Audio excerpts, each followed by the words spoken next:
So hello everyone, welcome back to Get Solution. Students त आज हामी के गर्नेछौँ त न्युटन ऱ्याप्सन मेथडको एमसीक्यू गर्नेछौँ ठीक छ ल हामीले प्रिभियस भिडियोमा के गर्यौँ त एक्सरसाइज 19.2 सोल्भ गर्यौँ ठीक छ ल सो यो भिडियोमा हामी न्युटन ऱ्याप्सन मेथडको एमसीक्यू सोल्भ गर्छौँ त्यसपछि हाम्रो के हुन्छ त च्याप्टर 19 न्युमेरिकल कम्प्युटेसन सिद्धिन्छ ठीक छ ल त्यसपछि हामी के गर्छौँ त न्युमेरिकल इन्टिग्रेसनमा जान्छौँ ओके ल सो अब हामी के गरौँ त फर्स्ट क्वेसनबाट स्टार्ट गरौँ हेर्नुस् त फर्स्ट क्वेसनमा के रहेको छ Newton Raphson method of getting a root of an equation F of X is equals to 0 is option number A graphical method option number B open method option number C bracketing method option number D induction method ठीक छ हो so Newton Raphson मेथडको theory पढ्ने बेलामा मैले तपाईहरुलाई सिकाएको थिएँ कि न्युटन ऱ्याप्सन मेथडलाई ओपन मेथड पनि भन्छ ठीक छ सो किन त्यो पनि मैले डिस्कस गरेको थिएँ र यो जुन अप्सन नम्बर सी मा छ ब्रैकेटिङ मेथड यो ब्रैकेटिङ मेथड हैन त्यो बाइसेक्सन मेथडलाई ब्रैकेटिङ मेथड पनि भन्छ त्यो पनि मैले डिस्कस गरेको थिएँ किन त्यो पनि मैले भनेको थिएँ ठीक छ ल So Newton Raphson method of getting a root of an equation f of x is equals to 0 is open method. ठीक छ ल Question number 2. In Newton Raphson method to get an approximate root of an equation, the number of guess number is 1, 2, 3 कि 4. ठीक छ हो So Newton Raphson method मा के त एउटा मात्रै guess number हुन्छ ठीक छ so option number A is the right answer तर बाइसेक्सन मेथडमा कतिवटा हुन्छ त दुईटा हुन्छ ठीक छ So question number 3.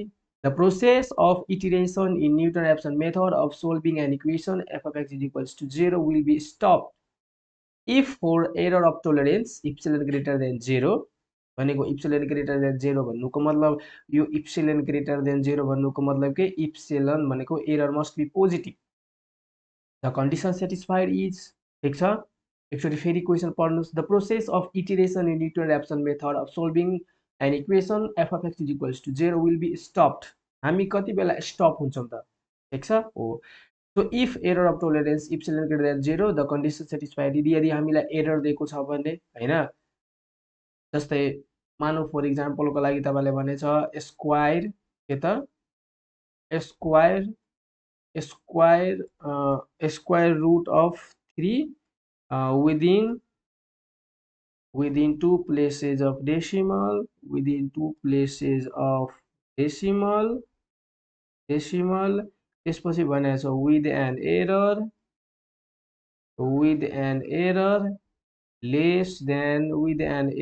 less than 10 to the power -4 भनेको छ भने मानौ यो हाम्रो क्वेशन थियो using Newton Raphson method find the square root of 3 within two places of decimal with an error less than 10 to the power -4 भनेको छ भने यो 10 to the power -4 हाम्रो के हो त इप्सिलन हो टोलरेन्स हो ठीक छ हो सो देयरफोर हेर्नुस् त यदि हामीलाई यस्तो सिचुएसन दिएको छ भने हामी यसलाई के गर्छौं त यो 3 को रुट फाइन्ड गर्दै जान्छौं x1 x2 x3 dot dot dot निकाल्दै जान्छौं हो सो निकाल्दै जाने क्रममा हामी रुक्ने कहाँ त हैन हो सो जुन ठाउँमा यो कन्डिसन सेटिस्फाइड हुन्छ त्यहाँ हामी रोक्छौं हो हो सो कस्तो कन्डिसनहरु हुन सक्छ हेर्नुस् त एउटा modulus of f of xn less than epsilon एउटा option number B xn minus xn minus 1 less than epsilon option number c modulus of xn minus 1 divided by xn less than epsilon कि all of the above हो so हामीले थ्योरीमा यो तीनवटै condition पढाएको थियौं so option number D is the right answer all of the above ठीक छ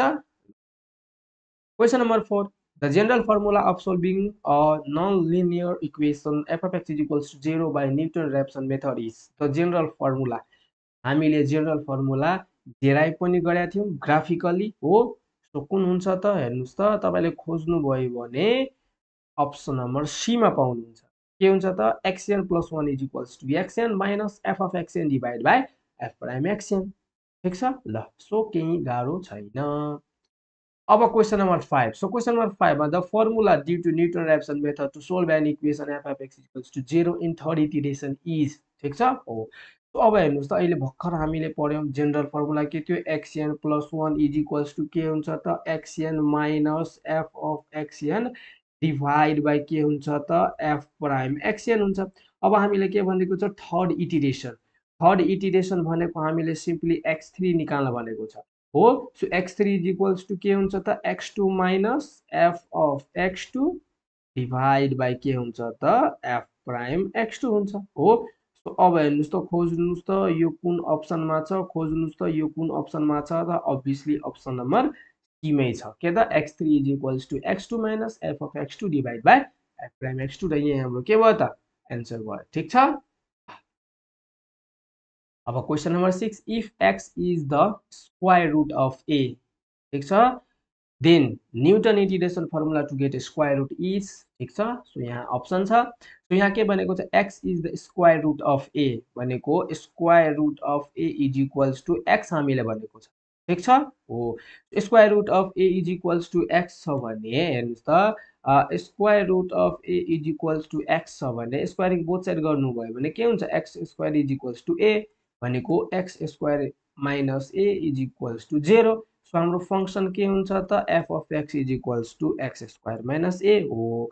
so यस्तो सिचुएसनमा हैन यो यसको भ्यालु कसरी फाइन्ड गर्ने भनेर हामीले न्युटन इटिरेसन इक्वेसन पढाएको थियौं भनेको हामीले फर्मुला नै डेराइभ गरेका थियौं ठीक छ ल।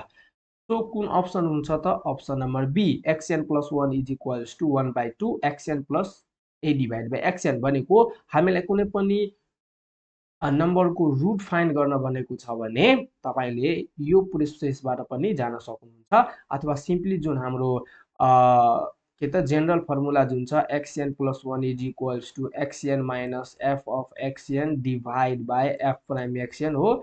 यो दुईटा मध्ये जुन तपाईलाई सजिलो लाग्छ त्यो गर्न सक्नुहुन्छ केही फरक पर्दैन ठीक छ ल। सो अब question number 7 the first iteration root of the equation f of x is equals to x square minus 5 equals to 0 where initial guess value is 2 is ठीक छ। हेर्नुस् त भर्खरै हामीलाई भर्खर मैले जुन टाइपको फंक्सन बनाएको थिएँ त्यस्तै टाइपको आयो किन हेर्नुस् त f of x is equals to x square minus a यस्तै फर्ममा छ किन। अब यसको फंक्सन के हुन्छ त f of x is equals to x square minus 5 हुन्छ। अब यो र यो के छ त सेमै छ भनेको a को ठाउँमा के छ त 5 छ। सो यसलाई कम्पेयर गर्नुभयो भने a इज इक्वल्स टु के पाउनुहुन्छ त 5 पाउनुहुन्छ र इनिशियल गेस x नट हामीलाई कति दिएको छ त 2 दिएको छ। अब क्वेशनमा के भनेको छ त फर्स्ट इटिरेसन ठीक छ। क्वेशनमा हामीलाई फर्स्ट इटिरेसन भनेको छ भनेको x1 हामीलाई निकाल्न भनेको। सो x1 अब यो फर्मुला युज गरे पनि भयो। So x1 is equals to के हुन्छ त x1 इज इक्वल्स टु के हुन्छ त 1/2 x naught plus a divide by के हुन्छ त x नट हुन्छ। अब is equals to 1/2 initial guess हाम्रो कति छ त 2 छ। सो 2 प्लस a को ठाउँमा कति छ 5 डिभाइड बाई के हुन्छ 2 हुन्छ हो। अब यसलाई सोल्भ गर्नुभयो भने ठ्याक्कै तपाईले 2.25 पाउनुहुन्छ। सो कुन अप्सनमा छ त अप्सन नम्बर ए मा छ। अप्सन नम्बर ए हाम्रो के भयो त राइट भयो ठीक छ ल। अथवा तपाईलाई मन लाग्छ म यो न्युटनको जेनरल फर्मुला युज गर्छु एक्सएन प्लस 1 माइनस के हुन्छ X N plus 1 is equals to X N minus F of X N divide by F prime X N then त्यो पनि पाइयो।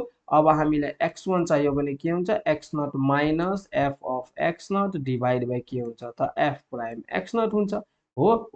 सो अब हेर्नुस् त अब यति भयो। अब फंक्सन हाम्रो के छ त x स्क्वायर माइनस 5 छ देन यसको डेरिभेटिभ पनि निकाल्नु पर्यो देन के हुन्छ त 2x हुन्छ। अब x नट हाम्रो कति दिएको छ त 2 इनिशियल गेस यहाँ पनि के हुन्छ f अफ 2 डिभाइड बाई के हुन्छ त f प्राइम 2 हुन्छ। अब 2 को 2 माइनस अब यो 2 तपाईले यो फंक्सनमा राख्नु भने के हुन्छ हेर्नुस् त x स्क्वायर माइनस 5 छ देन 2 को स्क्वायर 4 माइनस 5 डिभाइड बाई के हुन्छ त हेर्नुस् त f प्राइम 2 हाम्रो डेरिभेटिभ के छ 2x छ। यसमा तपाईले 2 राख्नु भने के हुन्छ 2 * 2 हुन्छ हो। सो यसलाई पनि सोल्भ गर्नु भने ठ्याक्कै तपाईले कति पाउनुहुन्छ 2.25 नै पाउनुहुन्छ ठीक छ ल। So question number 8 in solving the equation f of x is equals to x square minus 5 equals to 0 by Newton-Raphson method if x1 is equals to 2.25 and x2 is equals to 2.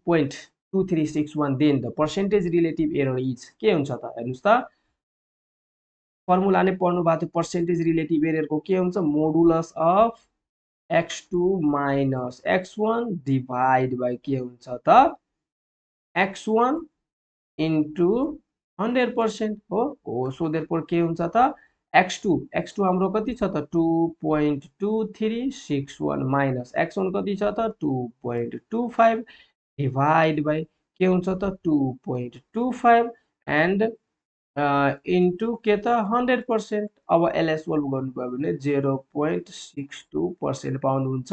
यो मैले round of गरेर लेखेको छु है, ठिक छ। 0.61 something आउँछ हैन, त मैले यसलाई राउन्ड अफ गरेर 0.62 गरे, ठिक छ ल। सो यो कुन अप्सनमा छ त यसलाई सोल्भ गर्दै पाउनुहुन्छ। सो कुन अप्सनमा छ त अप्सन नम्बर डी मा छ। सो यही हाम्रो के भयो त राइट एन्सर भयो, ठिक छ ल।